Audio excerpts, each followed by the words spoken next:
Hi, my name is Agna, and today we will be covering ISO SAE 21434 Clause 9 Overview, which talks about the concept phase. Now let's take a look at the ISO SAE 21434 Overview, and here at the bottom we have concept phase, and it has three main activities such as the item definition, cybersecurity goals, and cybersecurity concept.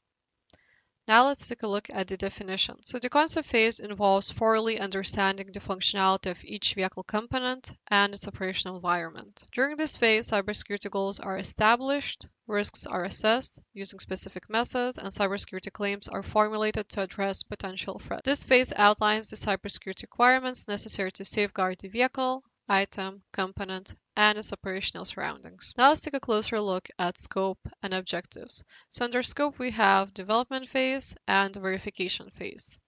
Under objectives, we have define the item, its operational environment, and their interactions in the context of cybersecurity, followed up by specify cybersecurity goals and cybersecurity claims.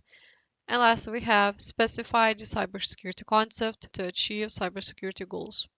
And once again, we have the three previously mentioned main activities such as the item definition, cybersecurity goals definition, and cybersecurity concept definition. Now let's take a closer look at the work projects. So clause 9 has 7 work products. The first one is item definition. Here we have to identify and describe key aspects of the item and its operational environment, including its boundary, functions, and preliminary architecture, followed up by work product number 2, which is TARA. So TARA is threat analysis and risk assessment. And just in case you get lost in the wide sea of definitions and abbreviations, you can always navigate to VSEC Learn, go to the Implementing a CSMS course, and navigate to the Terms and Abbreviations section. So for work product number 2, we would have to perform in-depth analysis to identify threat scenarios, damage scenarios, evaluate risks, and determine effective strategies for mitigating cybersecurity vulnerabilities. Then for work product number 3, we have cybersecurity goals, where we have to identify requirements to protect assets against identified threat scenarios, ensuring asset protection throughout the item's lifecycle. Then lastly, we have cybersecurity claims, where we have to formulate clear statements regarding risk sharing or retention and risk management decisions. Then we have work number 5, which is verification report for cybersecurity goals, followed up by work product number 6, which is cybersecurity concept. And then lastly, we have work product number 7, which is verification report for the cybersecurity concept. Now let's take a look at implementation of clause 9. So under requirements, we have teams, departments often responsible include, such as the TARA team and the engineering team.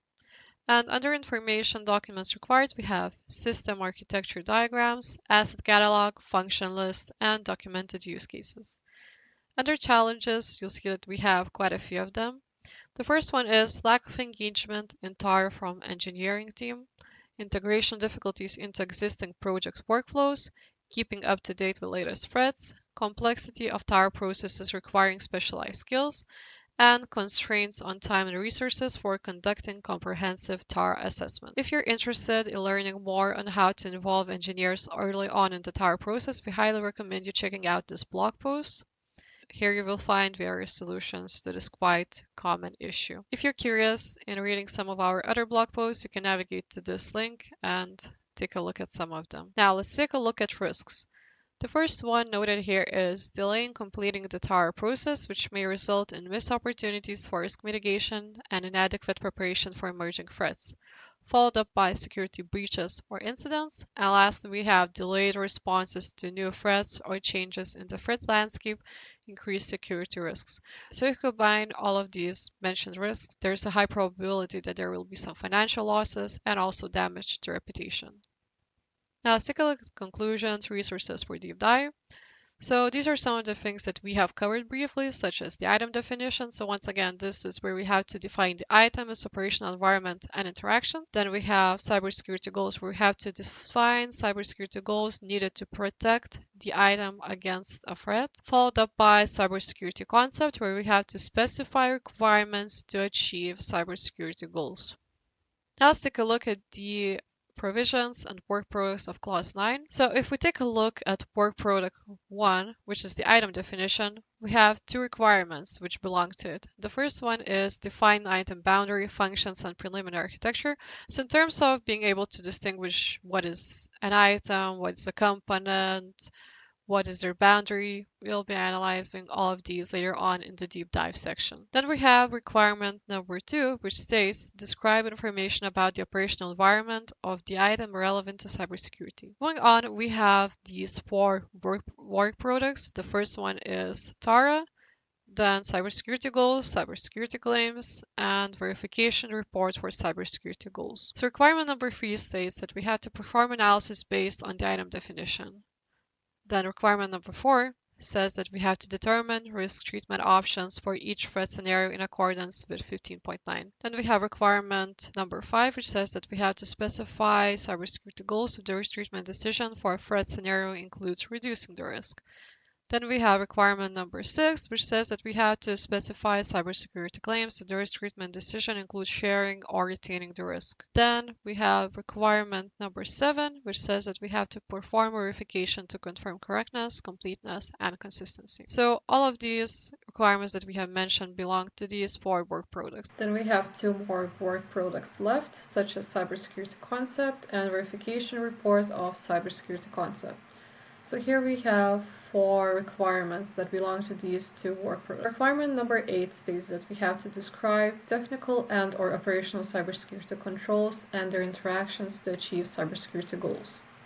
Then requirement number 9 states that we have to define cybersecurity requirements of the item and requirements on the operational environment for the cybersecurity goals in accordance with requirement 8. Then requirement 10 says that we have to allocate cybersecurity requirements to the item and if applicable to one or more of its components.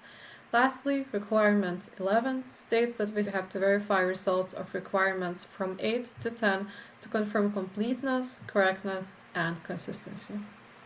So, thank you for being with us. If you are not yet on VSEC, please go to vsec.blockharbor.io.